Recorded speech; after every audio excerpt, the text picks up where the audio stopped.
Hi everyone. I would like to call Pritha Datta, founder of Ignolytics, on stage for our first pitch.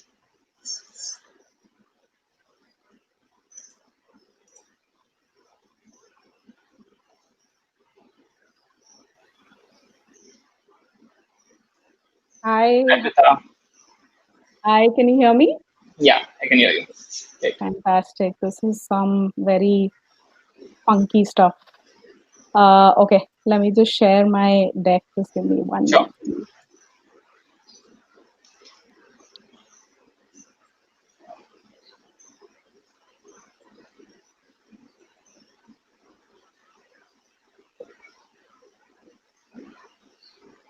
Can you see my screen, Tanish? It's loading. Just a second. Not yet.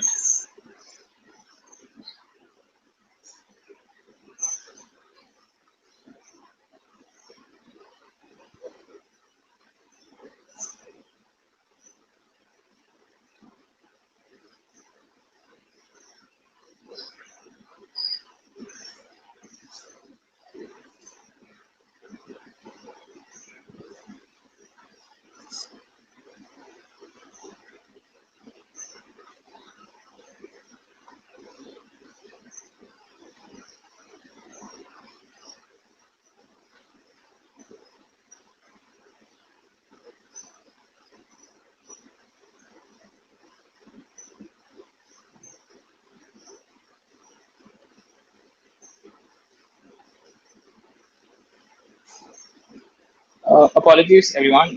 Might be some technical glitch. I think so. We'll move forward with the next one. Rashida, I would like to call you on stage.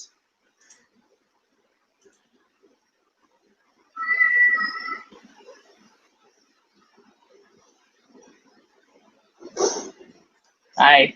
Hi, good afternoon, everyone. I'll just share my screen. Sure. Pritha,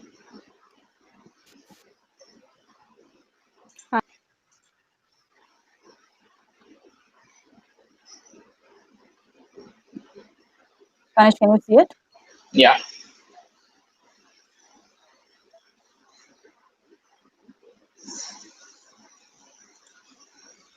So, good afternoon, everyone. I'm Rashida Vapiwala, and I'm the founder of Label Blind. At Label Blind, it is our purpose to not let people die due to unhealthy and poor food choices they make, which lead to non communicable diseases. We're striving to create a nutrition literate planet. 30% of the food that we eat today is processed and packaged. So food labels on the package on food packages are tools that help us understand the food that we buy and how it can impact our health. Food label awareness is gaining momentum in many nations and many countries, and is an untapped opportunity in our country. Label Blind is strengthening the food and nutrition labeling system in India. We work closely with three of our key stakeholders: consumers who find food labels complex, lack awareness and understanding of how to read them, and end up making unhealthy choices and lose trust in brands. Food businesses, on the other hand, find labeling regulations extensive and complex. Food laws are dynamically changing, they're tough to keep up with, and they require a huge manual process to meet compliance. Thirdly, FSSAI, the regulator, finds it tough to reduce the extent of labeling non-compliances and penalties thereupon. Even the current label approval process at FSSAI is manual.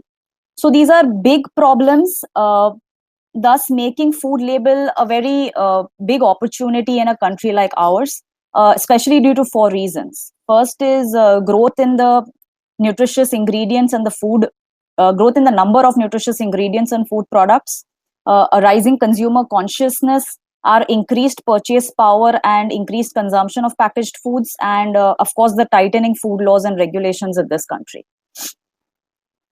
So for consumers, we have created Label Blind, India's first food rating system that scores food products on their nutrition parameters on a scale of 1 to 5. Higher the score, healthier the food product. So this allows consumers to choose healthier foods from the products that are available in the market. The site is live since a year, and we've had 11,500 users till date on our platform. Now, while creating Label Blind, our biggest strength emerged to be our data intelligence. So we have 9,000 plus food products across 120 food categories, mapped for 43 nutrients and multiple data points, which gives us an in-depth understanding of the packaged food industry in India. This also allowed us to create a very robust solution for our key stakeholders, that is the food business operator and the food regulator. So for food businesses, we created FoldSol, Food Label Solutions, which is a SaaS platform. It allows users to create their own food and nutrition label for their product or recipe.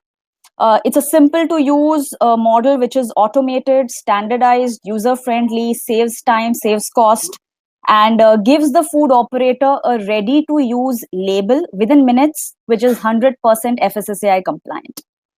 So we're also in discussion with FSSAI for a PPP on this model.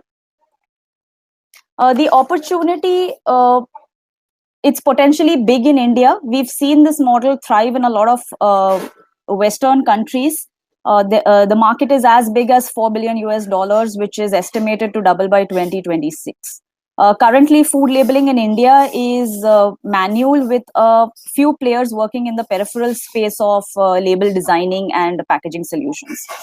FoldSol, Food Label Solutions, will be a first of its kind service in India. There are 7.85 lakh registered FSSAI active license holders as of August 2020, which provides this business a very fertile ground to pitch our services to them. Our business model is a classic subscription-based model. We are investing our first 2 years in an introductory phase where we will be working closely with a few businesses, validating our models, building our value-added services. Halfway through year 3, we aspire to break even and enter a rapid growth of targeting 0.5% market penetration by the end of year 4. We are seeking a fund infusion of rupees 2 crores. The funds will be used to develop technology, product, services, hire talent, bring in subject matter specialists, and of course, expand the client base. We are an ambitious team, a bunch of passionate individuals who are striving to create nutrition literacy in the country, one food label at a time. And we are keen on building India's first food label solution company. Thank you. Great. Thanks, Rashida.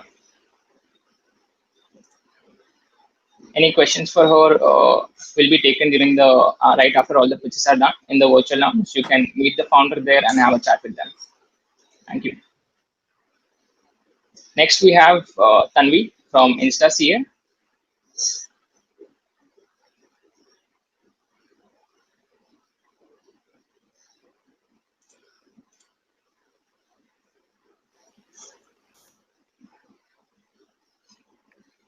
Hi, Tanvi. Hi, good afternoon, everyone. I'll just share my screen.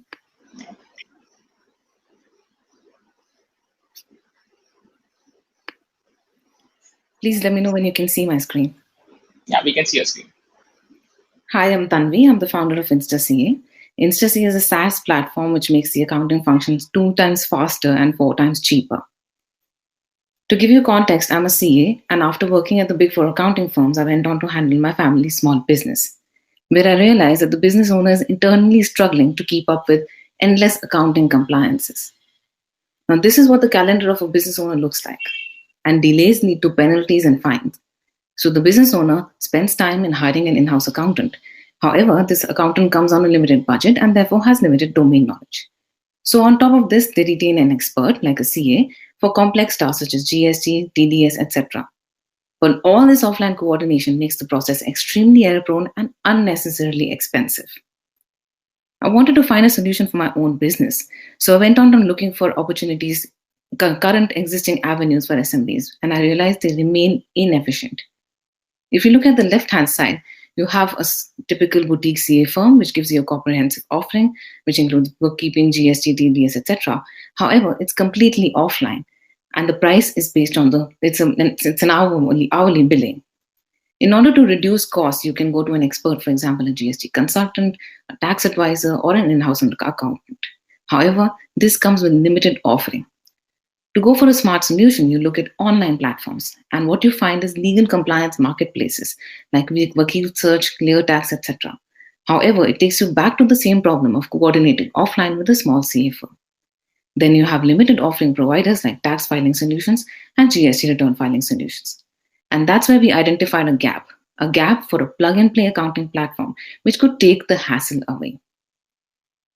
So here's how we are democratizing accounting. We help SMBs save time. You click pictures of your bills to log all your expenses digitally. Then we help you increase profitability, raise invoices, set payment reminders, and get paid on time. We also give expert advice from the dedicated CA for premium users. Fourth, we help you save money. By automatically reconciling the bank statement with your invoices and bills raised, we eliminate the need for a bookkeeper altogether. And finally, we increase efficiency by syncing with existing software solution providers. So here's what we've achieved so far. We've been awarded the best startup under scalability by FICCI and have been chosen among the top 25 young founders by Westerwelle Foundation based in Berlin, Germany. We've also been recognized among 100 successful women entrepreneurs by the Ministry of MSME and have received an incubation from IIM Bangalore's NSR cell. Some key milestones I'd like to point out here is that our partnership with Startup India gives us access to 70,000 startups. We've also affiliated with co-working spaces to directly interact with our target audience, and these include InvestorPad, WeWork, and 91 Springboard. And we've received recognition in the media. Talking about validating product market fit, we've seen a month-on-month growth in revenue of 35%. Though there was a sudden drop in revenue because of the panic caused by the lockdown in Q1 2020, ever since then, we've seen growing revenues in the Q2 and Q3 of 2020. We make a 50% average margin on every B2B customer. And another interesting fact I'd like to highlight here is that post the lockdown, we've seen a 4.5 times increase in organic website clicks on Google Search Console, which goes to show that people are embracing remote work culture ever since the change in mindset has happened. So talking about the market opportunity, InstaSEA has a massive, rapidly growing market opportunity. Now, there are 48 million SMEs in India witnessing digital transformation, but only 43% of them are transacting online, which gives us 21 million SMEs as our serviceable available market, spending minimum of 100K on this function, making it a 2,100 crore market opportunity. Our revenue model focuses on both recurring revenues and non-recurring revenues. Recurring revenues are monthly subscription packages, which are pay as you grow, and non-recurring is one-time packages such as just business registration or tax filing. As we move forward, we'll be focusing on the recurring revenue aspect of our business, and we're targeting reaching 7,500 customers by 2023. Just to conclude, our vision is to make accounting fun and simple by automating reconciliations and prep, thereby reducing the human effort involved in the back end. Our larger vision is to partner with a bank and provide a full-fledged business solution. That means accounting, invoicing, and banking. For this, we're raising a pre-seed round of 2 crores, and the funds will be utilized to develop our product, expand customer base, and scale. Majority of the funds will go into hiring our engineering team and building a product. To introduce our founding team, I'm Tanvi, I'm the CEO, and I'm a CA. I've worked at Deloitte and Ernst & Young in the past, and I come with 8 years of experience in consulting and finance. My co-founder, Tanya, has a master's in entrepreneurship, and she has about 7 years of experience in business operations. Sheval is the VP of engineering, and he's an IT engineer with 10 years of experience in software development. And Vishesh is a senior chartered accountant with 11 years of experience in finance, audit, taxation, and accounting. Thank you so much for your time, and I look forward to your questions in the virtual lounge. Thanks, Tanvi.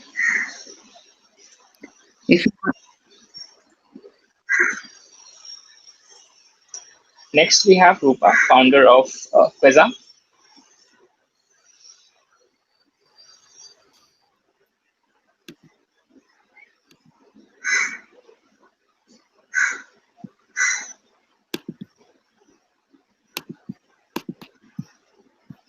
Hi, Rupa. Good afternoon, everyone. How are you? My name is Ropa, co-founder and CEO of Queza. Can I just confirm you can see my slide deck? Yeah, we can. Okay, perfect. All right, so hello, everyone. My name is Ropa, co-founder and CEO of Queza Technologies. We're a last-mile distribution solution for informal retail. Now, did you know that 90% of all retail in Africa is informal? And in South Africa, at least 40% of all food consumption is done at establishments such as those in the picture. However, informal traders like Sandile here often find themselves paying a premium for their inventory and delivery, and this erodes their margins and costs them at least 10% on each and every order. We've found that this is due to two main reasons: low buying power, as they often buy alone, as well as limited visibility to the best available pricing in the market. So at its core, our solution aggregates pricing at a wholesale level, ensuring that each time our Spaza customers, so this is the informal traders, buy from us, they are doing so at the lowest available price. They would order via our mobile application, and we partner with third-party delivery drivers to facilitate delivery directly to their stores within 24 hours. There is an estimated 95,600 Spaza shops in South Africa, and we believe that we can capture at least 20% of this market. This is valued at about $247 million. And this is based on the fact that each of our customers would order an average basket of $305, 2.5 times a month. Our current revenue model is based on charging a 2% commission on each and every order, as well as a flat delivery fee. This has worked well for us initially, but we would really want to do more and expand.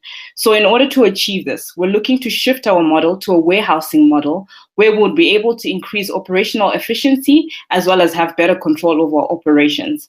By shifting to this model, we trust we can increase our margins to between 10 to 15%. We are also looking to incorporate digital and financial products to support our customers. So as in any valuable market, we do have competitors, and our main competitors are Zande, Shopit, and Vuleka. At the core, we all provide distribution to these informal traders. But beyond that, Zande and Vuleka offer stock credit, which we also offer, while Shopit focuses on brand data and insights. Where we really stand out is our focus on the end consumer, the Spaza themselves. We want to ensure financial inclusion for them. And we're doing this starting with our savings wallet, where they'll be able to provide savings and ensure that after 10 years of running their shops, they have something they can relate to. So 450 times so far, our 61 customers have said yes to our service. And each time they've ordered an average basket of $428. And over the last 11 months, this has brought us a gross order value of $141,000. This, by the way, is based on just 3 days of deliveries. We're really excited about this, but we want to do more. And in order to achieve this, we're looking for partners who can provide us with strategy and insight, as well as $1 million to achieve two main goals. This is to shift to our warehousing model, as well as expand our customer base. So by 2021, our top 3 goals are to be present in 8 townships with at least 2,750 customers, as well as a fully functional warehouse. And by 2022, we would like to be in 2 provinces of the country with at least 5,000 customers.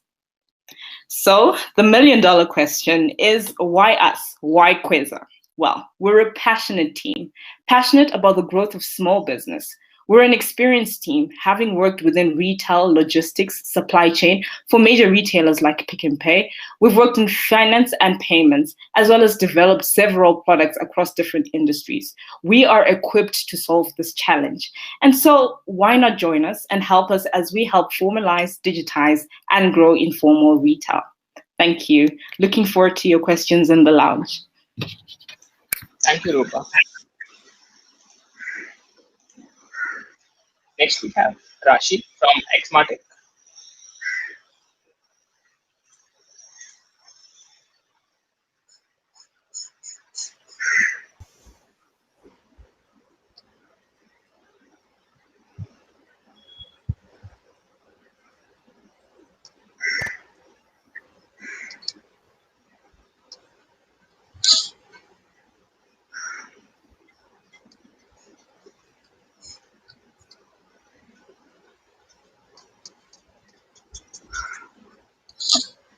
Hi, Kanik, it's fine. Yeah, it was. Hi, everyone. I'm Rashi. I'm founder of president of Axmatic Technologies, founded in 2017 with the mission to help the farmers to improve their crop yield using the data-driven approach like AI, IoT, and satellite sensing.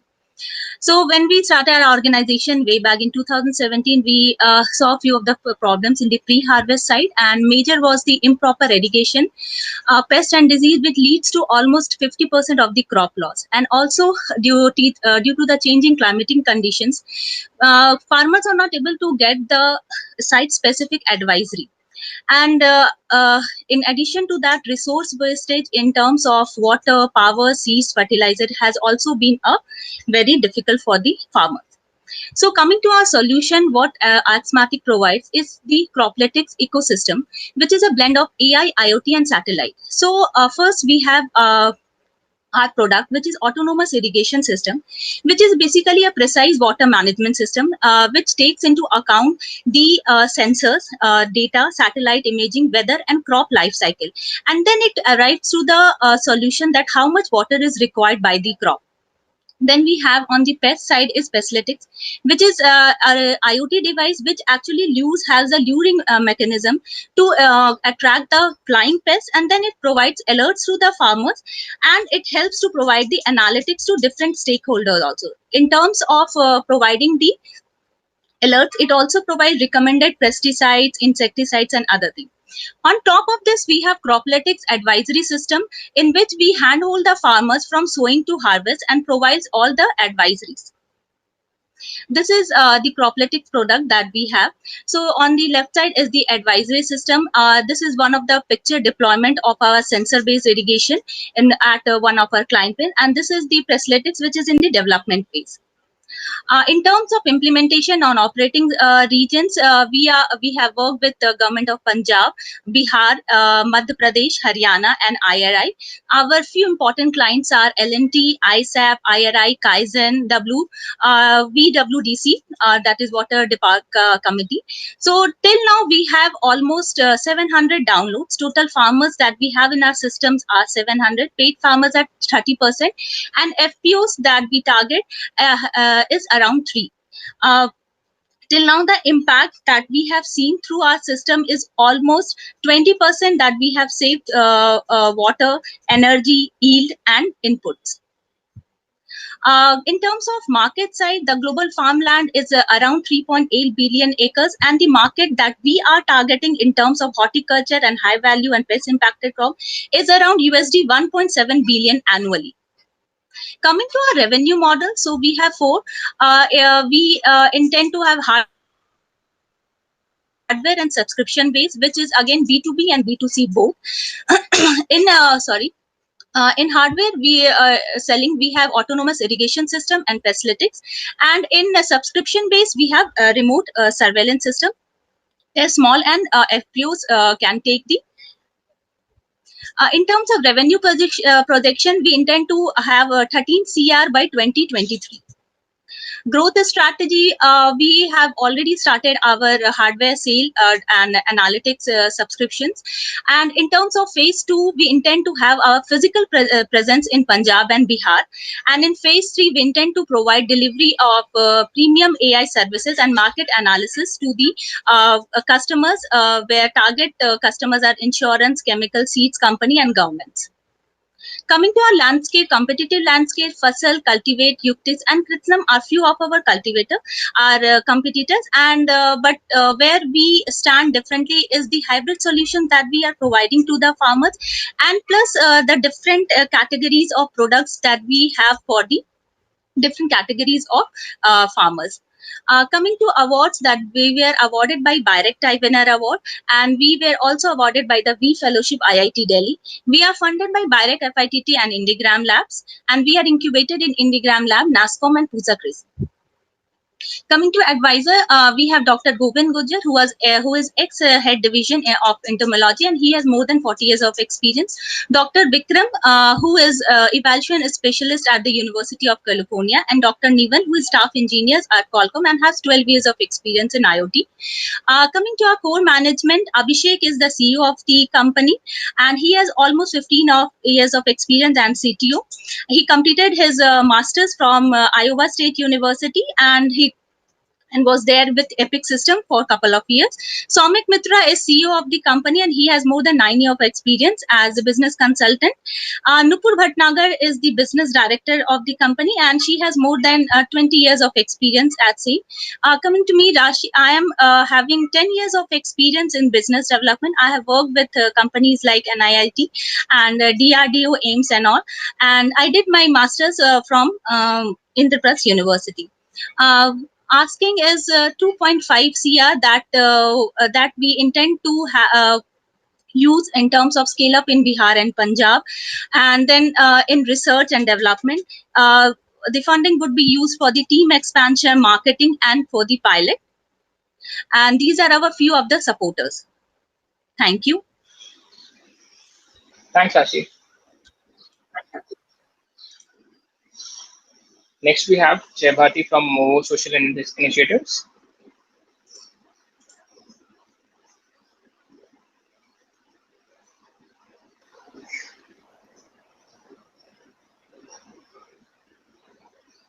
Hi, Kanish. Hi, Jay. Yeah, hi.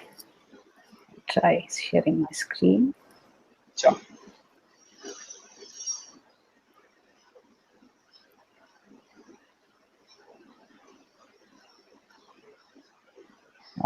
Is it clear enough? Yeah.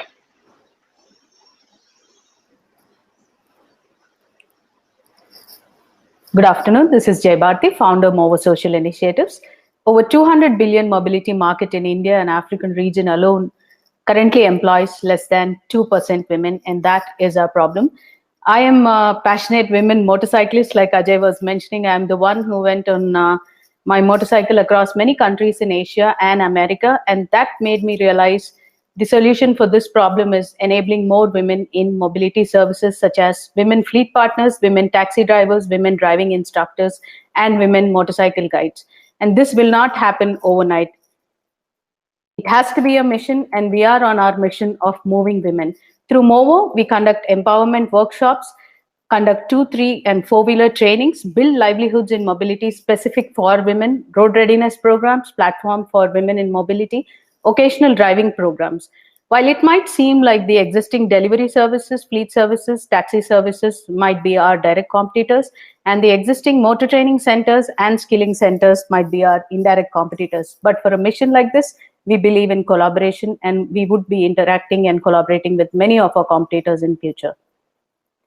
We have begun our journey in 2018, and through Movo Social Initiatives, we have empowered 10,000 Movoians, trained 1,000 Movoians in motor training skills, curated 10+ strategic collaborations with public and private organizations, and conducted several fundraising campaigns, which acted as a feeder for our newly launched Women Mobility Innovations Private Limited, where we currently have 100+ driver partners who are trained and ready to be launched on our 10+ innovative livelihood options specifically for women. Some of our key partners, Greater Hyderabad Municipal Corporation, Government of Telangana, Hyderabad Metro Rail, Ito Electric Mobility Services, Uber Eats, FreeW Malaysia, and Me Peredu. Now, the global third-party logistic market at 800 billion with a CAGR of 19 to 20% is quite a promising segment for us, wherein we are looking at tapping just 10% within the India and African regions with a $20 billion serviceable obtainable market. We draw basic and major of our revenues both from our social initiatives and Women Mobility Innovations Private Limited. While at the social initiatives, our focus would be more on the trainings and the workshops, and we gain our revenues through these sessions and also apply for funds and grants. Whereas at the private limited vertical, our revenues, major of our revenues would be from fleet services, taxi services, and motorcycle tours. In the first year, we have generated 22.5 lakhs, and in 3 years, we look at getting into break-even. The ask is 150 lakhs to accelerate our current growth, of which most of it would be utilized for our fleet and taxi operations, supported by capacity building, upskilling, marketing, and compliances fee.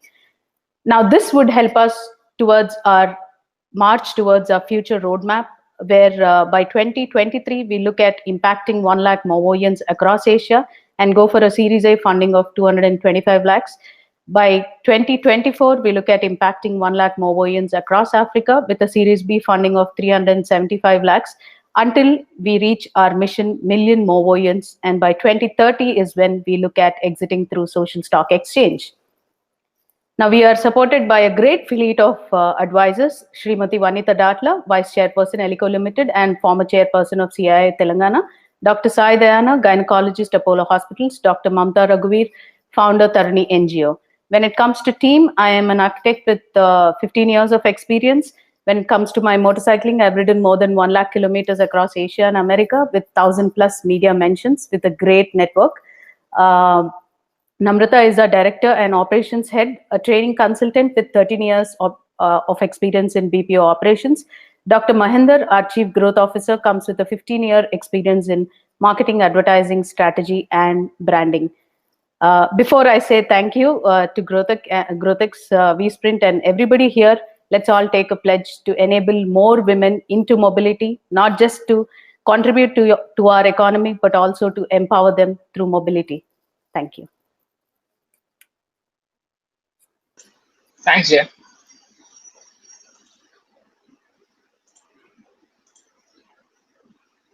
Next, we have Priyanka, founder of Indian School of Robotics.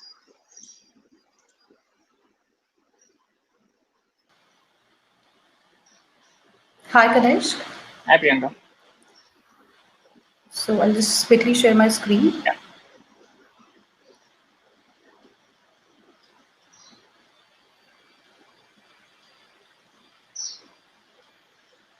Is it visible? Yeah, perfect. Right.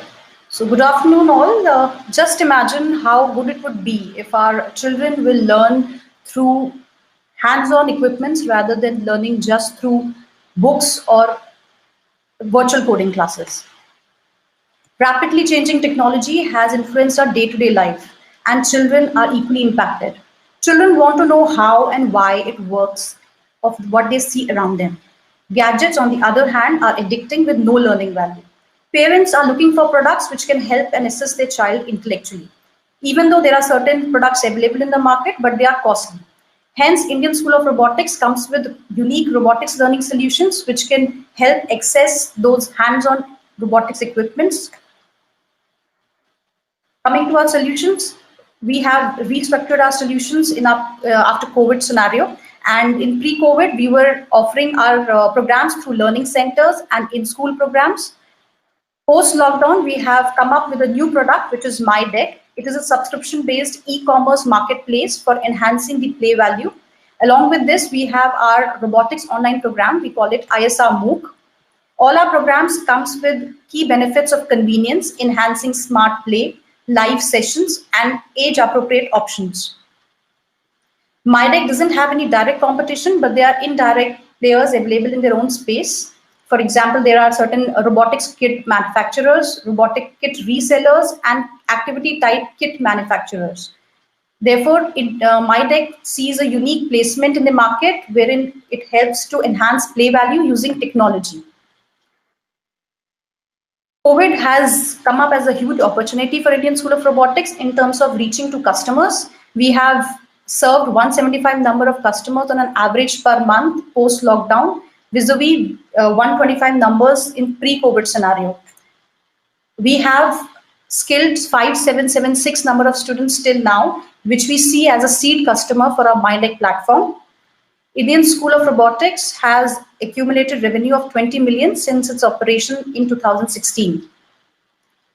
India is a huge population of age group between 5 to 15 years, and therefore we have a total available market of 120 million, out of which, considering the penetration rate of e-learning mediums, we have 40 million as a serviceable available market. Out of this, we are targeting to obtain 0.25%, which is 1 lakh. Out of this 1 lakh, we are targeting to sell 10,000 subscriptions in next 24 months. MyTech business model is very simple yet robust. You just need to download the application, create your profile, search for the kits as per your age or interest, select from the subscription plan, learn through the curated videos or expert live sessions. ISA MOOC is a quick learning application-based experience of 7 days. We have various options in that, and we are currently running with a capacity of 50 students per hour.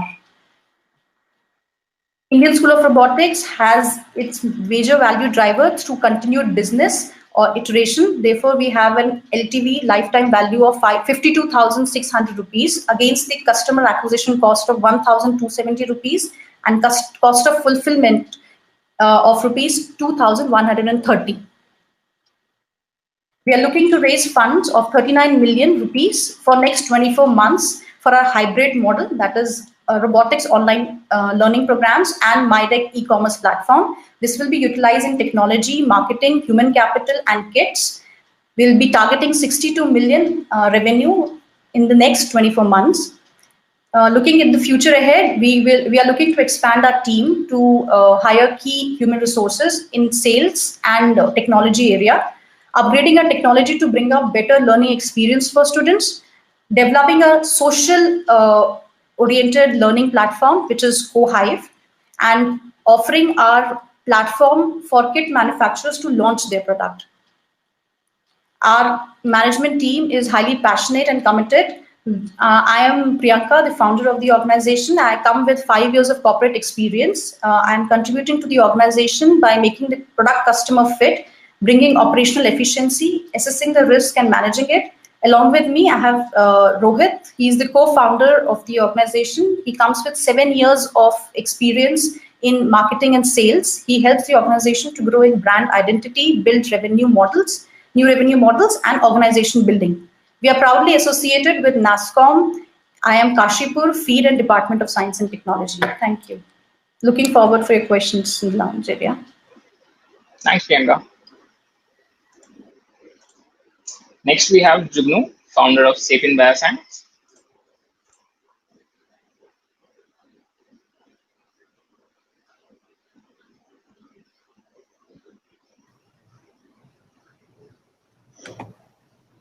Hello, everyone.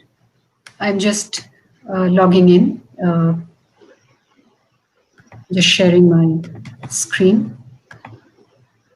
I am the person whom Ajay introduced as the person who came back after living abroad for many years, 26 years to be exact.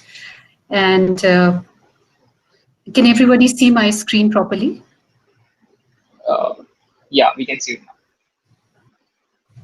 Okay, so I chose to come back to India in 2011 to start a company called Sapien Biosciences.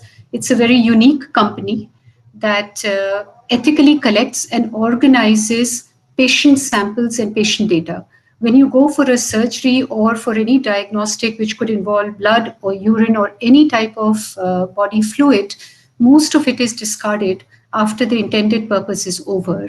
Yet there is tremendous value in that sample if it is not thrown and it is preserved along with the disease history. When we were contemplating this enterprise, there was no large biobank in India. And in fact, Nature India called that out in 2013.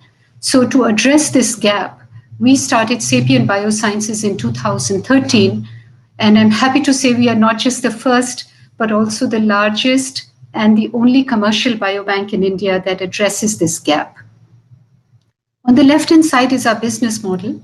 We are partnered with many hospitals and diagnostic chains mentioned here. Apollo is a partner where we have exclusive access to their entire network of 71 plus hospitals. We collect patient samples and data. At the biobank, this sample and the data is structured and organized and anonymized. And from that, we build multiple R&D platforms and services and products, including data analytics and images. These in turn are then offered B2B to many clients, and these are very diverse. This could be pharma, biotech, diagnostics, it can be reagent manufacturers, data, AI companies. The competition in our area is low, the demand is very high, so even though there are 20 commercial biobanks in the world, the demand far exceeds supply for the samples and data. Patient numbers abroad are limited, which is not the problem in India. In India, Sapien is a pioneer. We are the first to create such a biobank. The extensive hospital partnerships we have built, the ethical SOPs and processes, and the first mover advantage that we enjoy poses a very high barrier to entry for any other player. And I'm happy to say the traction has been high. We are way past the break-even point over the last few years. Our services and products have been validated by multiple clients, most of them outside India, many of them repeat clients. Our cumulative revenue over the last 7 years is $1.5 million. Segment-wise, if you look at it, last year, basic samples and basic data earned most of our revenue. Custom samples and rich data sets, which is what I'm here to ask funds for, and I'll come to that in a minute, is 7%. In-house services using patient samples and data is 12%, and increasingly data alone, without any sample leaving Sapien, is gaining share 17%. We've won many awards, been covered by many media. The market is very large. It's 25 billion in 2019. It's growing at 7% CAGR. Of this, tissue and blood, which is what we would typically work on, is 16 billion. We believe we can easily capture 100 million with the right support and traction. This is a difficult or a little busy slide, but it's important to see how we earn revenue. So we provide basic samples and diagnostic data, as I mentioned, that is the basic revenue for us right now. These are the two areas where these are custom samples and richer data sets that are very valuable to clients. This is what we want to expand upon. We also do a number of in-house services using patient samples and data, rich data and images, and these particularly are renewable resources. So as we go up this pyramid, there is increase in value, increase in margins, the product gets IP rich, and also with data, it is renewable, it is remonetizable. Wanted to mention we've also launched 2 clinical diagnostics and the potential is immense. These 6 categories are contributing to that $1.5 million revenue that I mentioned. So today I'm here to ask for $2.2 million growth fund to start collecting customer cancer tissue, blood, and rich data set from 8 hospitals. This is where the hospitals are located. There is really no risk because all these 8 hospitals are already part of our network and we have all the ethical process in place. The roadmap would be that we would collect 1,500 such matched samples per year. We know we can monetize them at $700 to $1,000 depending on the tumor type for each matched set. And this is benchmarked against the queries we ourselves have received over the last 3 years. So we know there is unmet need and people are willing to pay this price. So with this funding, we would ramp up at these 8 hospitals in the next 3 years. We would start collections. We would then predict we would be able to recover 5 million revenue over the next 5 years. And bonus, in addition to this revenue, we know we can also get additional revenue on just the data that would be generated in the process of collecting these samples. So the ROI would be almost 2.5 to 3x. In terms of team, I myself am a PhD with genetics, PhD from Cambridge, England. I did my postdoc at Harvard Medical School. I have drug discovery experience from Vertex Pharmaceuticals. My colleagues, my second level management are also PhDs that between them have almost 35 years of relevant experience in sourcing and using samples. We have a very effective board of directors, my co-founder, who's now the senior VP at Ingusen Therapeutics, Dr. Hari Prasad, who's an ICU intensivist and also the group president of Apollo Hospitals, Dr. Ganguly, who was the DG ICMR and helps us with a lot of our ethical and research related issues, and Ms. Ishita, who's also a business person for finance and other facilitation. So thank you very much. We wish to grow with you, and I'm happy to take questions in the virtual lounge. Thank you. Thanks, Vipno.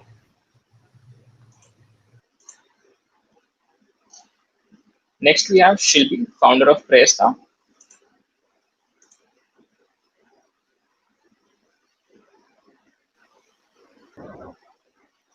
Hi everybody. Hi everybody. This is Shilpi. I'll just Hi. share my screen.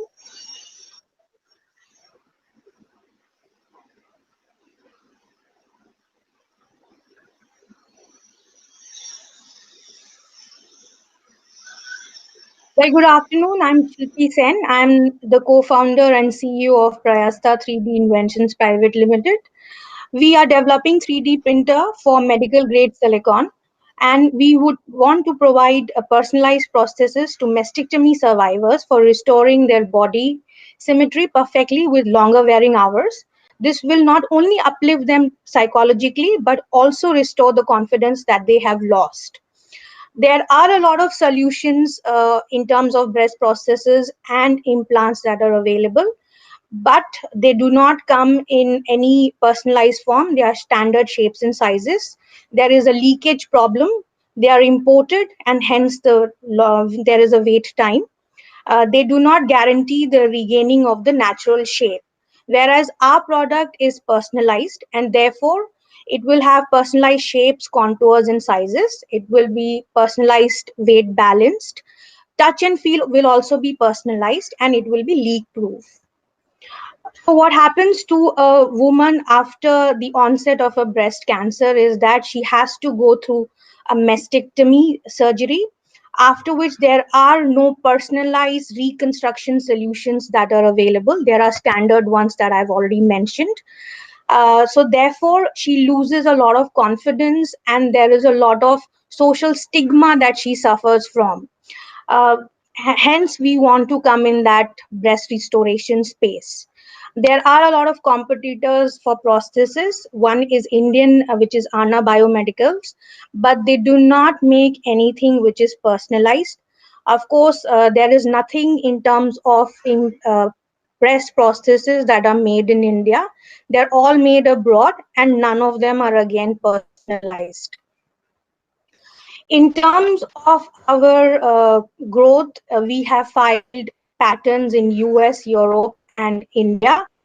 Our technology is validated through the various grants by DST, BIRAC, and Karnataka Startup. We are currently on BIG, MSME, and a Darby Foundation grant. We are taking a market size of 20 to 49 age group of women who have survived breast cancer, owing to the fact that this particular age group will be more image conscious. There are about 260,000 mastectomy survivors, and we've also realized that 434,000 is the breast cancer prevalence in every 5 years. Our revenue models are three that we have identified. Of course, we will sell the prostheses and the implants. We will begin with the prostheses. We will license the technology. We will sell the printing solutions. How do we want to do that? We will identify a patient or a mastectomy survivor either through an NGO, clinics, hospitals, or herself. We will scan her in terms of with a handheld scanner, the healthy breast that she has. The same scan will be shared with the design team. The design team will incorporate the internal architecture, which is a patented technology for us. And then finally, it will be 3D printed in the medical grade silicon with our 3D printing technology, which is again patented. Our ask is almost 3 crore rupees for a year, out of which we will hire a few very key people. We will develop the technology further. We will launch the product, which is the prosthesis in the beginning. And of course, we will move to a new or a better office space, because currently we are in a very, very small room out of where we are working. Our roadmap is in terms of 2020, we want to finish the first version of the Silicon 3D printer. Simultaneously, we will work with the second and the third version. We will also make the prosthesis of the prototype, and at the same time, we'll start the scanning and the design hub. Our prosthesis production is what we are looking out to outsource it for manufacturing with our technology and our machine. We will start the beginning of the sale of prosthesis in India in 2021, in the mid of 2021. Meanwhile, we'll take the regulatory approval in the other geographies for prosthesis and simultaneously create IPR and work for taking the regulatory approval for breast implants. Just to mention here, breast prosthesis in India doesn't come under medical device. So therefore, once we are ready, we can commercialize it immediately. In terms of our team, Vikas is a co-founder and a CTO. He's a person who has specialized in material science and is also a certified internal auditor. He used to work for startup companies earlier. I am Shilpi Sen. I have a double master's. My current master's was from Maastricht University in Globalization and Development Studies. I have almost 15 years of experience, and I have worked in various capacities in government of India as well as Netherlands government. Saurabh is our firmware engineer, and Ganesh is our design engineer. Thank you so much. I'll wait for you in the lounge. Thanks, Shilpi.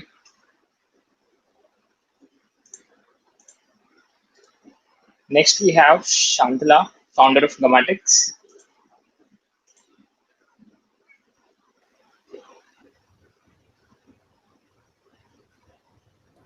Hi, everyone. Let me share the screen.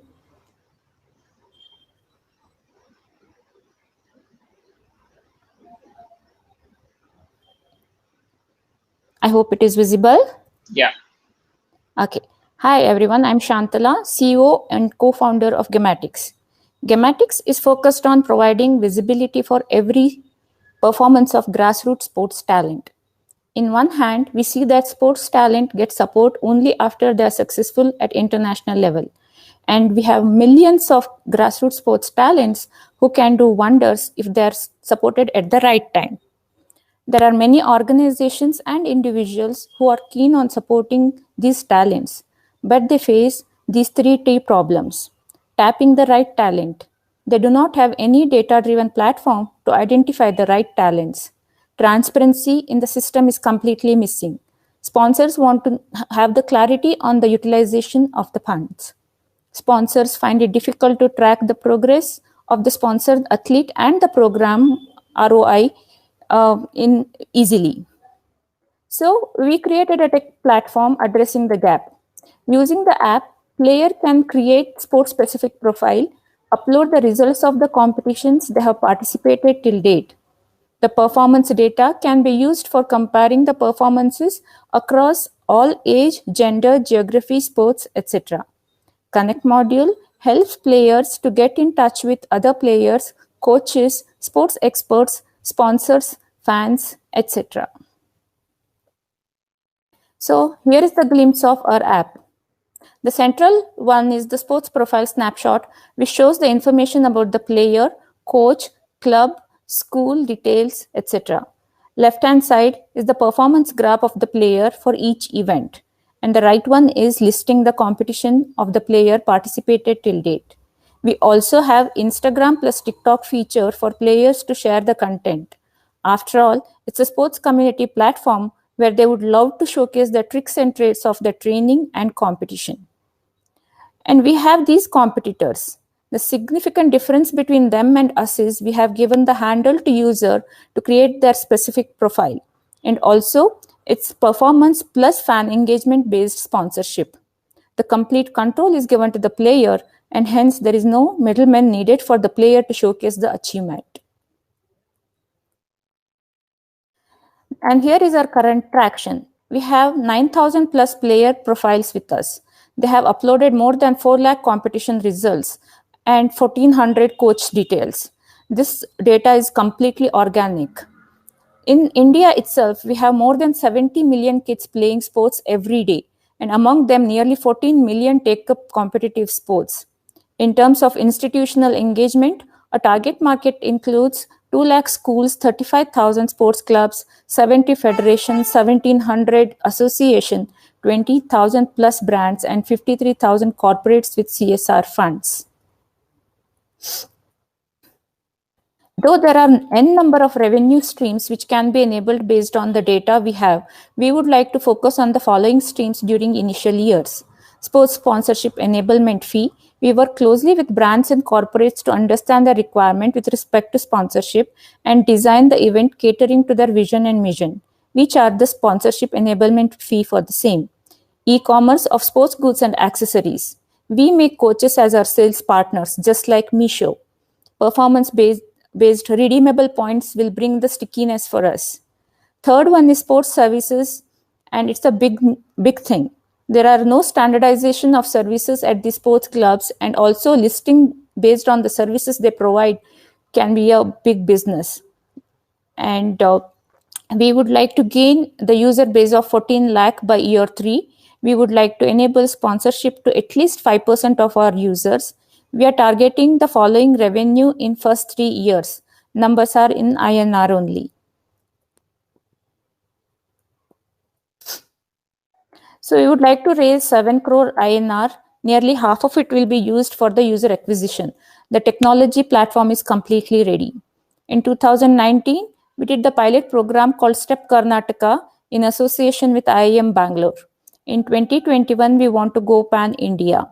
21-22, we would like to explore overseas market. 22-23, we will focus on bridging various platforms together. 24 onwards, we will be kicking in the subscription revenue.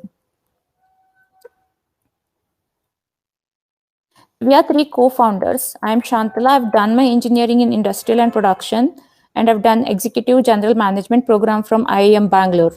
I was working as a senior manager at HP and Oracle before jumping into Gematics full-time. Santosh is a core technology person. He is a computer science engineer and was a product manager at HP, handling Asia Pacific region. He had started Vegwala.com way back in 2009, delivering vegetables and fruits to doorsteps of customers. Sharath Gaikwad is a Paralympic swimmer, represented India in London Paralympics, and also he is an Arjuna awardee. He has deep network in sports domain and sound knowledge of the ecosystem. So we are putting our heart and soul in building the strong sports community. Please join your hands in this mission. Meet you at the virtual launch. Thank you so much. Thanks, Shantala. Thank you.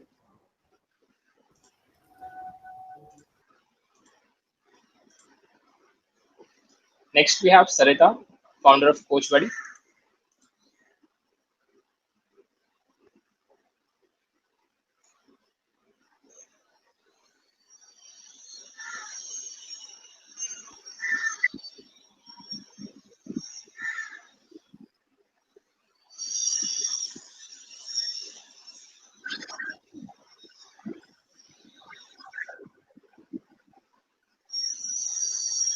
Kanish, can you see the screen? Yeah, we can. Thank you. Hi, everyone. This is Sarita Singh here. I'm talking about our product, Coach Buddy. So the problem we are solving is many career choices. Which one is the right one? This is primarily for young adults who are trying to take the choices right after their high school. So what is the challenge we're trying to solve in today's norm? 90% of world's population has made the wrong career choice. That's as per Forbes. Today's young adults are confused with many career choices. Parents are worried about children not taking future seriously, and the exposure is limited for a lot of children. Corporates are faced with the challenge where freshers are aimless. The solution we are providing is a marketplace, which is a SaaS B2B2C platform that connects young adults, parents, counselors, experts, corporates, and other providers. And it's an experiential journey that we are providing for the child. So the secret sauce: tell me I forget, teach me and I may remember, involve me and I learn. That's the whole point of the secret sauce of our product. So there's a lot of experiential learning. Other than the assessment and the podcasts and videos which talk about a day in the life of a particular profession. We have a one-on-one with the experts, a virtual internship in the careers that they have figured out through the platform, through the assessment. There's a digital career fair for the young adults where they can understand what universities are offering, what are the majors they need to take, what are the futuristic careers where they say, I need astronomy and biology together, or I need astrology and physics together. So what are those fusion careers that they should look at? We also have enabled AI chatbot. There's gamification in the platform, and there's a learning partner connect where the child wants to learn about a certain curriculum. They would certainly be looking at some of those courses. And there's a college and university connect, which would be adding in future. So that's a little about our competitors, which have a few of these features, but none of them have the experiential learning that we are trying to bring in through the platform. So traction, we have identified the gaps. MVP is complete. We have curated around 900 plus careers, but we had to bring it down, narrow it to 250 careers relevant to the current young generation. Counselor and expert modules are complete. Pilot with 50 students, 4 counselors, and received excellent feedback and a little revenue to clock for that modules. In terms of what's in a work in progress, we have launched the platform in freemium model for the assessment. For the others, there is a video and podcasts are in progress. Virtual internship we have put together for 20 streams, and we have offered internship to get the feedback from the students. We are also looking at integrating with learning platform partners, and we are currently organizing webinars with schools and parents so they understand how important career planning is. Total market size that we are looking at, TAM is around 35 billion globally. SAM is around 1 billion, and our serviceable market that we are looking at is 250 million. Globally, at least 35 billion, and its CAGR is around 7.5% annual. So the revenue model, we have two revenue models, one from the parents and child. School becomes our acquisition channel, and from the counselors. So there are 3 standard packages that we would be offering: basic, standard, and premium. So in terms of the tests, the number of counselor interactions, the expert videos, access to the virtual internship, and access to the platform. So these are the packages that we have. And like I said, we take schools as a channel to connect with all the parents. And with the current COVID impact, there are a lot of schools who want us to organize webinars and connect with parents so they can guide the students directly. So the funding ask is 1 million, 7.5 crores for a 10% stake in the company, which would be utilized for technology ramp up, sales and marketing, operations, and patents. Inspire as an entity has other solutions where we have already clocked 4.5 crores last year, and this year we are aiming at the same or a little more. And in terms of the revenue forecast, we have planned for these forecasts quarter on quarter. So if we are on target, we would be hitting 2.4 crores by Q3 2021. And the focus, since it's a SaaS solution, the global market becomes our focus. And we are primarily targeting the urban population, metros, Middle East, North Africa, USA, UK, and certain regions in EU. So that's a little about me. I'm the founder and CEO. In the last role, I was a director at Microsoft, enabling product solutions, technology product solutions. I have extensive data and analytics background. My co-founder has both product and services experience. He has worked both in the edutech, in retail, and also in the aviation. And our technology director has 15 plus years in technology, providing enterprise solutions. And we are backed with a very strong advisory team, both in terms of educationists, counselors, experts, and also a small team for developers, testers, and sales and marketing team. So these are some acknowledgements. We have been part of UN for the social impact project. Coach Buddy has been selected. We are also part of the ISB 10,000 Women Ambassadors Program. We Connect, and are also part of the NASSCOM 10,000 Startups. So we are here to demystify the career choices and help students and let them love what they do and help them in simplifying the career choices. Thank you. Thanks, Sarita.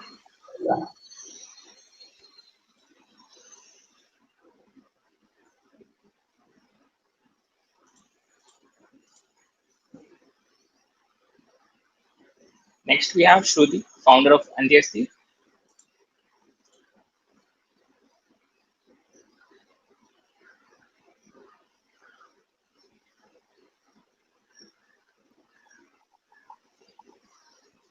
Yeah.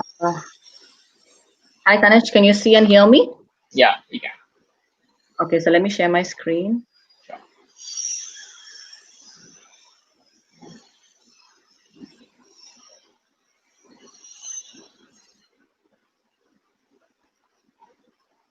Okay. I'm sure that each one of us over here would have had an experience at a funeral of either a friend or a family's.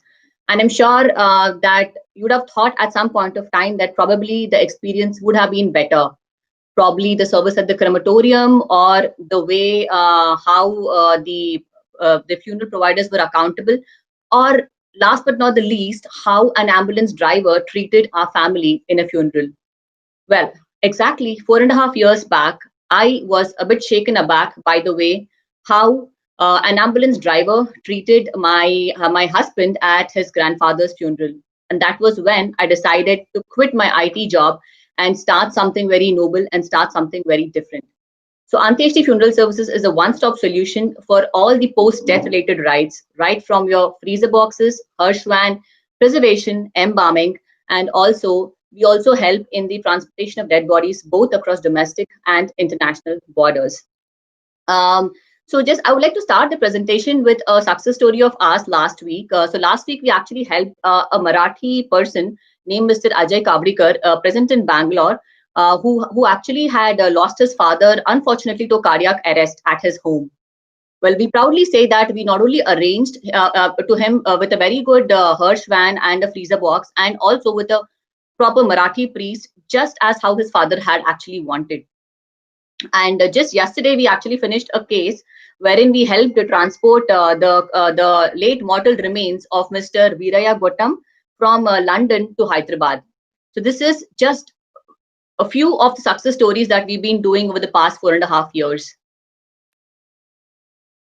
The one place that I can say that we really have a winning edge over our competitors is that owing to sensitivity and the seriousness of our team, we actually command a very good high margin, and we ensure that we are only tied up with certified funeral undertakers. And over the past 4.5 years, because of the service that we are in, we also have got a very good branding, which is actually helps us reduce a lot of our marketing costs. And the specialty of our team is that we also handhold our customers right from the start to the end of the funeral. Whereas our competitors, if you see, they are generally the second or third generation on people who have been running the business just like the way how a typical logistics business has to be run. Well, the market size, we all know that the funeral services is actually $1 billion industry abroad. And even in India, the available market is about 3.4 billion. And taking a very conservative 10% of the serviceable market, we are actually catering, I mean, we are actually talking about 30 million customers. And again, our target market service is very niche. We only cater to the young people who are like really tech savvy, financially savvy, yet don't have a lot of time to look for the multiple funeral service providers.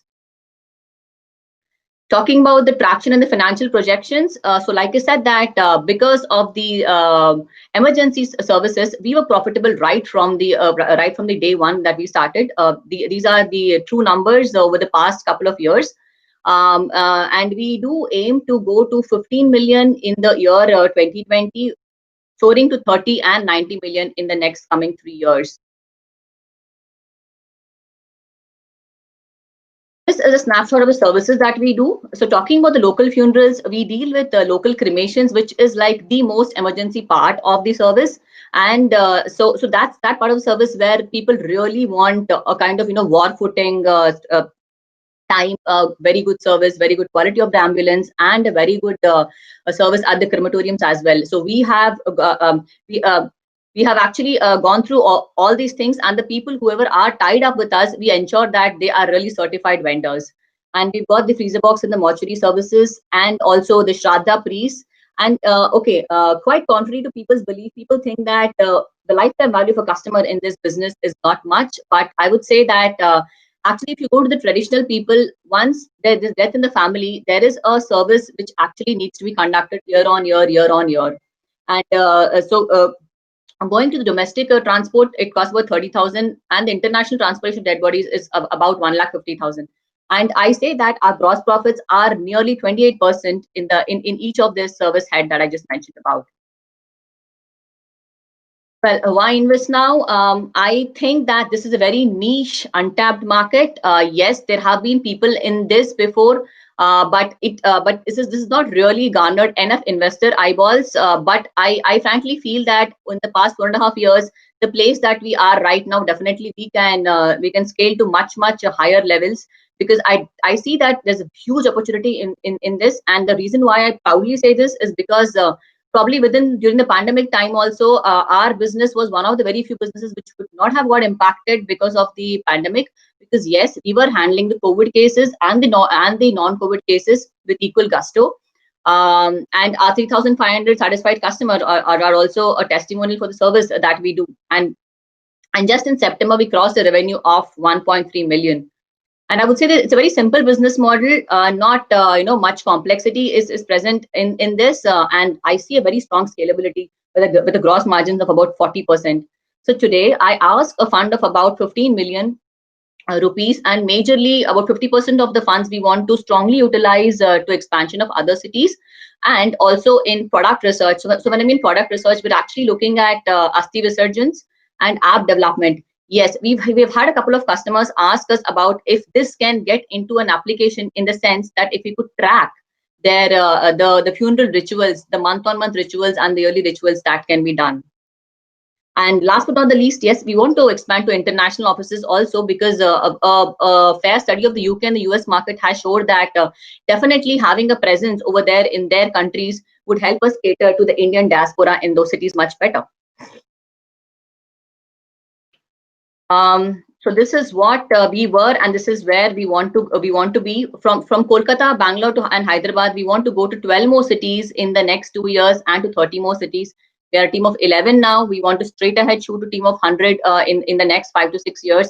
We also want to expand our services portfolio, and not to forget that at the end of 5 years, we really want to be known as the #1 funeral puja service provider, and also to be a very sought out service provider for all the international undertakers in the world. And this is our team.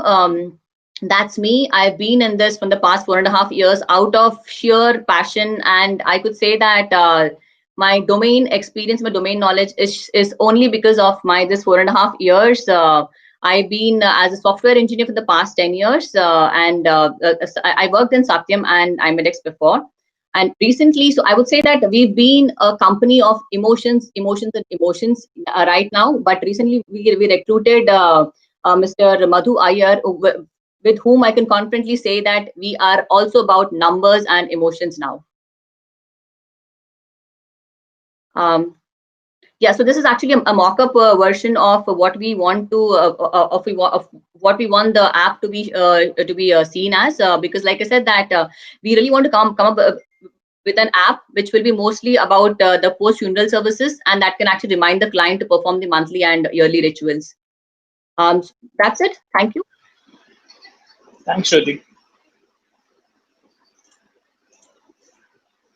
Next, we have Vint, founder of Hydroplant.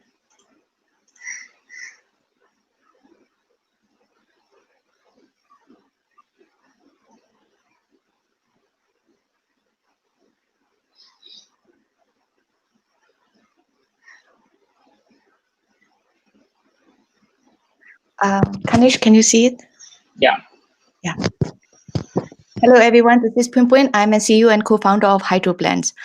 We are solving there are big issues in agriculture, like as you know that in in global scales, like agriculture has the least employment rate. It is only about 15%. This increases the labor issues, and also the labor wages are getting increased, especially in rural areas. So this affect to the farmers, and they find difficulties to make profits and end up with the debts. Agriculture in Myanmar is worth about $18 billion a year, and which makes up 25% of the country's GDP. And while 70% of their country's workforce work in agriculture.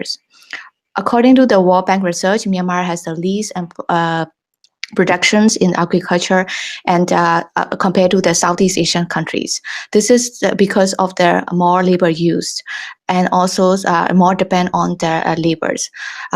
It also related to their farmers are still using their traditional farming methods and relying a lot on labors. Their return on investment for farms are quite getting low, mainly because of the high production costs, such as water, labor, and nutrients. So we developed a very simple and affordable automatic smart farm systems where it has connected to the sensors and also increase the yield. So that the device is connected to their software as well as to their motors, such as pumps and fans, and it gives the real-time data from sensors such as temperature, humidity, and has function to control motors and automatically by timings at any time and anywhere. And it can be deployed within a day, and it is taking over many repetitive tasks and perform better, smarter, and more reliable than humans. And the price is only $150. The system pay off itself in 6 months. It works very well.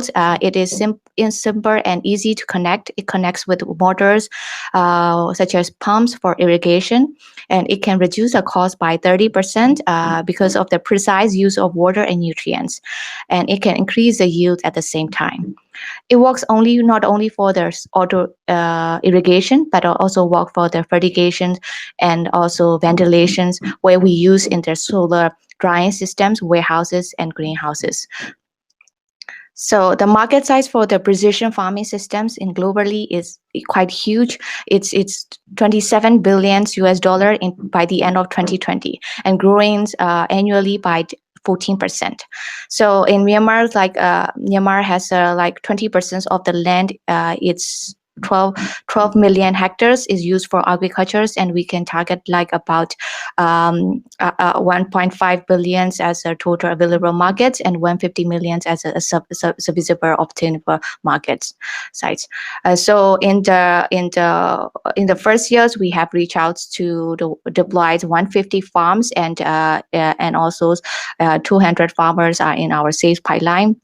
And we are working now on the 1,000-acre corn farm projects, and we got almost 100 Ks in the first years after the product development for hardware and software.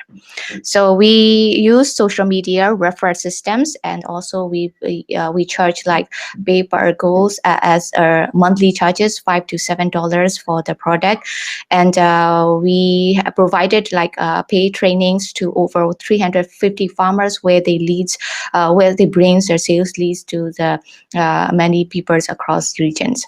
And we have 15 partners across Myanmar to distribute our product and reach out to the farmers in outreach area. And it's all are managed by only 4 team members. We have only 8 team members so far.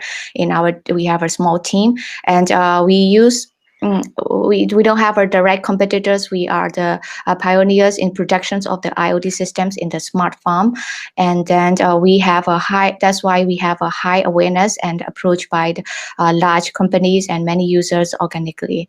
And we do not, but we do not have direct competitors, but traditional farming methods and manual inputs and farm advisory services are the alternative ways of in our market.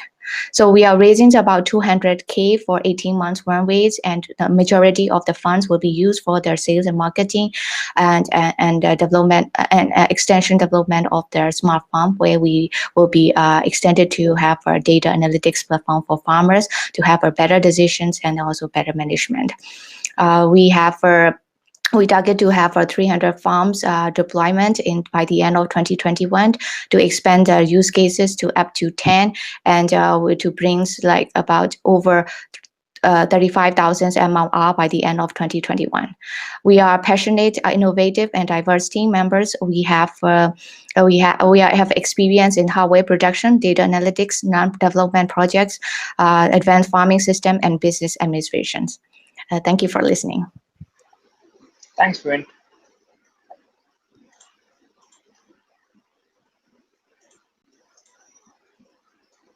Next, we have Tarusha, founder of Oro Pockets.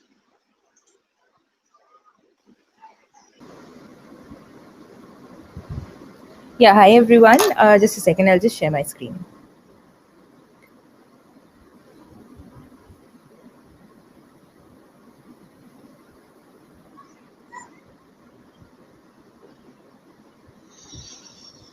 Are you able to see it?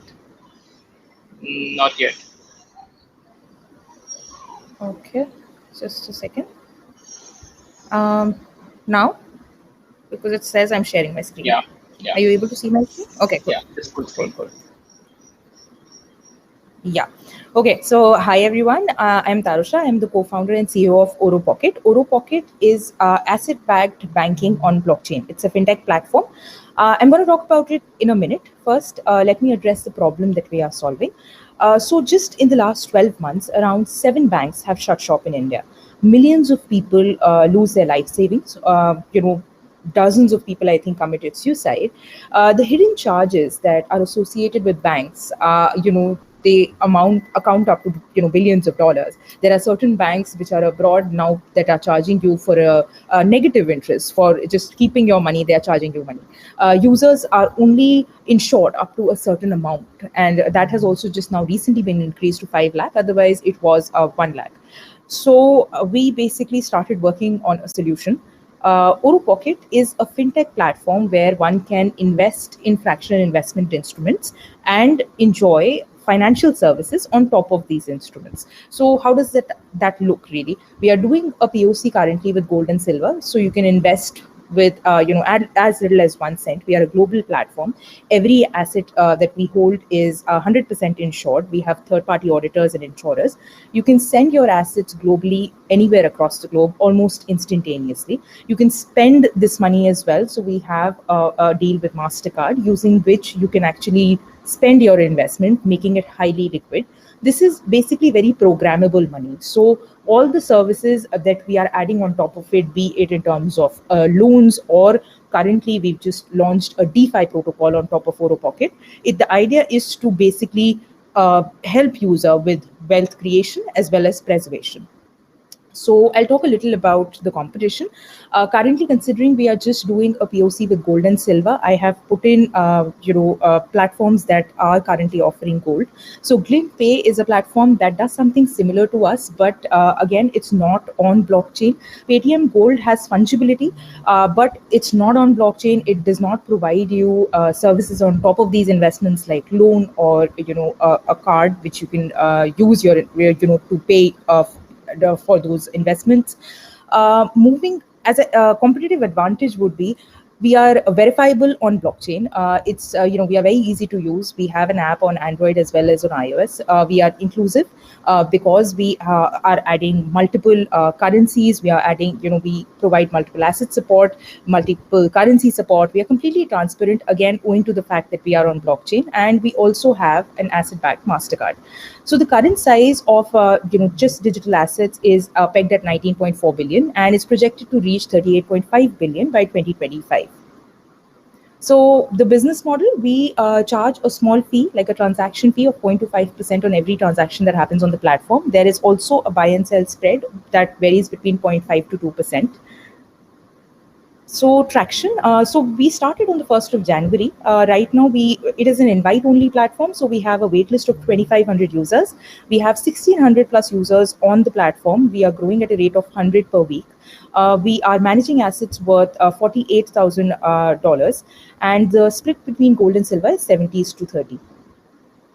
So we've currently successfully raised $850,000. Our seed round was completely sold out, and the private round that we did, it's been 4x oversubscribed, and we are giving out strategic, allocations.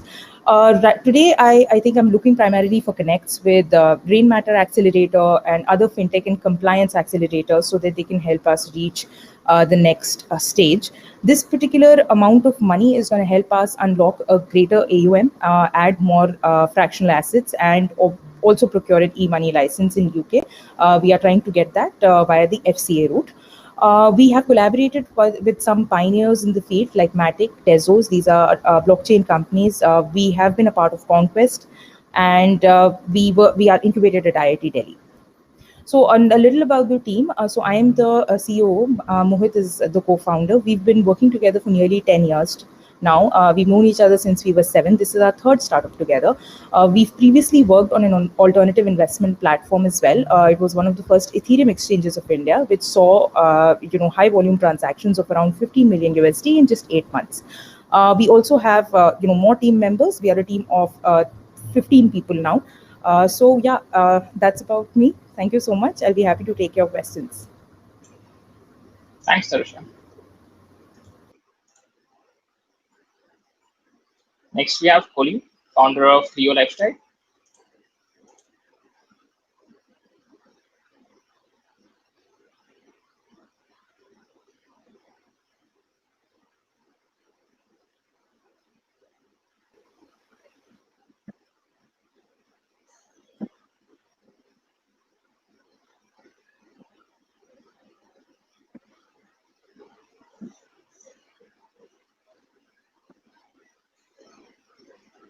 Hi, can you see my screen? Oops.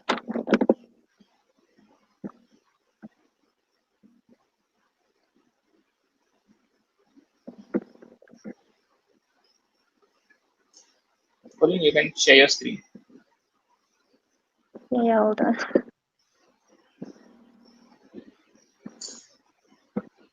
Is it visible, Ganesh?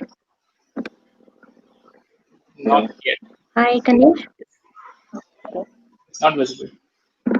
Yeah, it's visible now. Okay, hi, this is Colleen, and I am the founder of Creo Lifestyle. Creo Lifestyle basically helps women in Yemen, which is a war-affected country, through trainings and providing tools which are related to skincare and cosmetics. The reason why I ventured out to the cosmetic and skincare industry is because I am allergic to cosmetics and I could not find the right cosmetics and skincare here in Yemen. That's why I decided to find the good quality cosmetics and decided to share it with the women here in Yemen. A brief introduction about Yemen is just because it was used as a battlefield, it doesn't mean we should stop living. Yemen is full of culture and rich in native resources such as honey, mocha coffee, grapes, rose water, precious stones, and so much more. We at Creo Lifestyle aspires to change the perception and allow citizens of Yemen to rise above the ashes and to stand up amid the war and to provide lucrative employment to Yemenis forgotten by the rest of the world. Creo Lifestyle is not just a business concept, it is an advocacy to revive the lives of the oppressed and to give hope to those who have been long unable to keep up with the rest of the world, and to be a beacon of light towards progress that others may not be able to follow.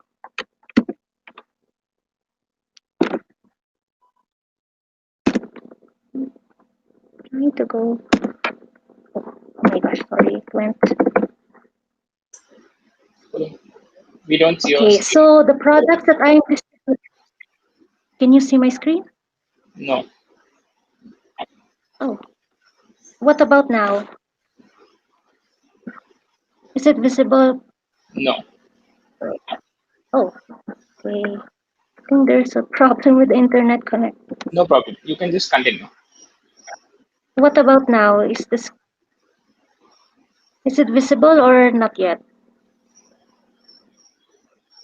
Not yet. Oh. I will try to share again.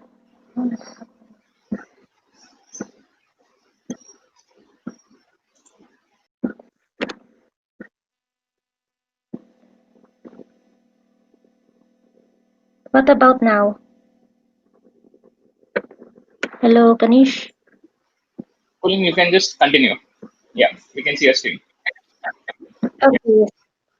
Okay, so I am distributing products such as personal skincare, fragrances, and cosmetics, and we are available online and offline.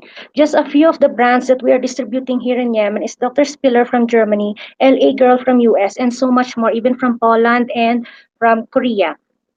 Our competitors are luxury brands such as Estee Lauder, Maybelline, YSL, Huda Beauty Clinic, MAC, Lancome, Revlon, and L'Oreal. So these are very expensive brands which cannot be afforded by the other women in Yemen. And due to the current situation, COVID, and by 2021, the trends would be changing. It's like women will be using less of the expensive brands and would be more practical in buying affordable cosmetics and skincare. So after 2015 to 2017 was a devastating period in Yemen. There was war, so the businesses was not going very well. It was only in 2018 that my business started to soar, and by 2019 my business was accepted by most of the women here, and we got great feedbacks from the customers as well as the clients. So the target market in Yemen is we have 30 million population in Yemen, and my target is to touch at least 1.6 million women from the age group of 15 to 45 years old. The reason why I'm also focusing on cosmetics and skincare is because weddings and parties are one of the fastest growing businesses here in Yemen, which runs second to real estate. So my business revenue is I sell my products online and offline. So offline, I supply to salons 45% and beauty stores 10% and even channel partners 45%. We are also in the process of setting up our own beauty center and salon where we would train the women and even providing the tools and teach them also about technology. Online, we are also available 40% by WhatsApp, Instagram, and Facebook. E-commerce, we have an online e-commerce store where we also earn 60% of our income. We are targeting to raise $1.7 million to accelerate growth. This is to expand and bring better quality and affordable products in different markets in the Middle East. This is also to build a beauty try-on technology platform, which is augmented reality and virtual try-on due to the COVID-19, which has also affected our business, and also to enable training and consultation via mediums online and offline. So we want to expand our customer base by giving them free trials using the virtual apps, and that is also to provide their safety from the COVID-19. And we want to bring more affordable products in Yemen because due to the war situation, shipments are very hard. So we want to provide the proper stock so that it would be available to the market. And we are also developing our AI and VR platform development, and we would launch soon, and to also expand to different markets. So, so again, I am Colleen, and I'm the founder of Creative Lifestyle. I am an interior designer by profession, but I did not get to practice it. Instead, I am helping women here in Yemen design their lives. So, as a result of my affordable and good quality products, I'm able to give women in Yemen an identity and a voice to be heard. Investing in Creole Lifestyle will not just help one entrepreneur, but a number of aspiring individuals yearning for means to rise above the usual stereotype of war-torn land. Investing in this business also means investing in the lives of the Yemeni women and to also. Thank you. Thanks, Colleen. Okay, thank you.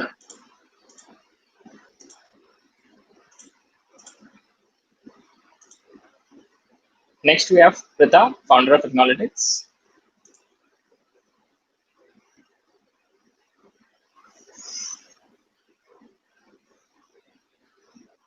Hi everyone. We can't hear you, Prita.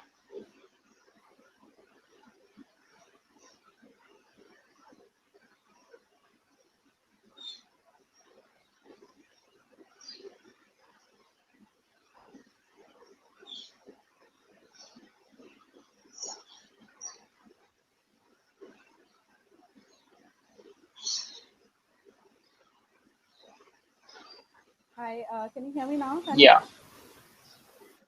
Can Yeah? keep the mic a bit closer. It will be much more better. Sure. Is it better now? So a little better. All right, so I'm going to speak louder. So, hi everyone, I'm the founder of Econalytics, which is essentially a tech platform that facilitates companies to hire analytics talent on a hourly, weekly, monthly basis. So, thereby giving companies maximum flexibility to become a part of this AI wave. So let me start by giving you a very realistic scenario and articulate what exactly the business problem is. Just imagine that you all have a data analyst in your team that extracts data from a certain database, puts it on an Excel sheet, hands it over to you guys that you review on a monthly basis and make strategic decisions out of. You know that you can automate this process. You would like to automate this process, but when you research, you find out that to hire such a resource, you need to spend about 15 to 20 lakhs a year. So therefore, you continue with this semi-digital, process and put this task off for a later future date. And this is exactly the problem that I'm articulating for all kinds of companies, small, large, and mid-sized companies as well, where they highlight three main challenges. The first challenge is how expensive these resources are. Second challenge is that they don't really have an in-house team to train and hire these kind of data experts. And the third problem is that most companies have project-based niche requirements. So they don't really require to hire full-time. So our solution is fairly simple. We have a curated database where we have about 5,000 plus data scientists.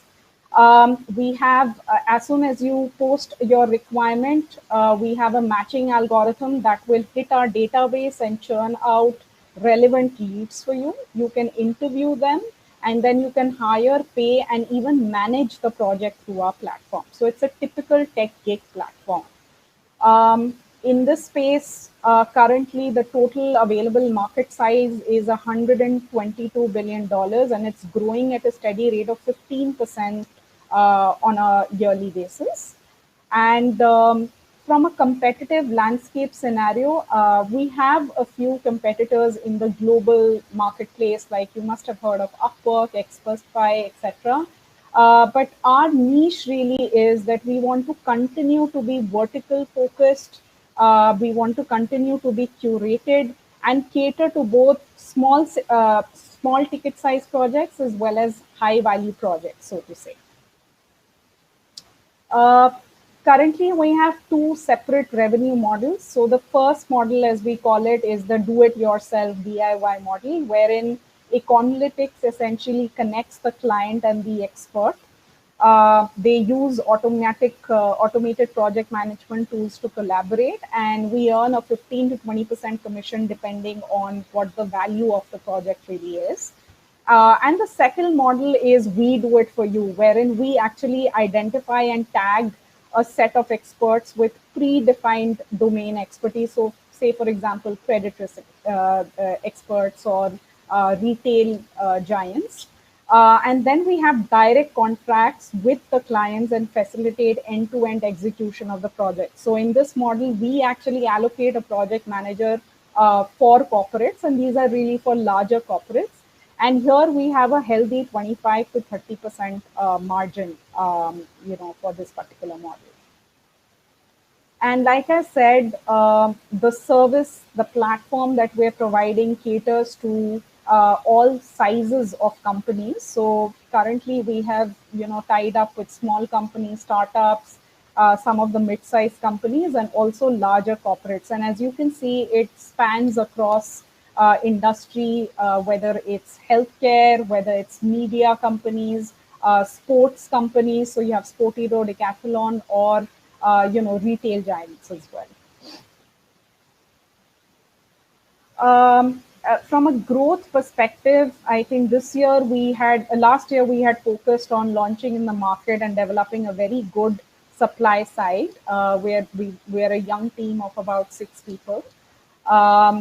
Going forward this year, our focus has been to find really our product market fit and month-on-month growth. Next year, we hope to become cash positive, and we're in line with that forecast as well, with very strong operational metrics. And then the year after, by 2023, we hope to scale to the global markets. So currently, we're looking for 1 CR with a runway of 15 to 18 months. And as you can see, we've kind of divided it, summarized, let's say, across various units where we're going to be spending this money over a period of time. The value proposition of the model that we have is that over a period of time, our operational requirements become low, right? So we will spend more and more on sales and marketing and less on technology and operations. From a team perspective, I myself have about 9+ years of experience in credit risk analytics. I have worked with American Express, and it is during my tenure as a data scientist, I felt like a lot of companies have the capability, have the intent of using analytics to drive their business and to get a competitive advantage, but they're not able to because exactly of the challenges that I highlighted in my previous slides. And that it's with that ambition that I started the platform. Al-Azhar is our tech lead with a lot of experience in developing, products himself. He's been a startup, entrepreneur himself. He's had credible work history with Deloitte and Capgemini. And Joel, who is heading our global partnerships, and he actually helps us with getting leads in the European market, has 16+ years of experience in product and service delivery. So yeah, that's us, and happy to answer all the questions in the meeting hereafter. Thanks, Pritha.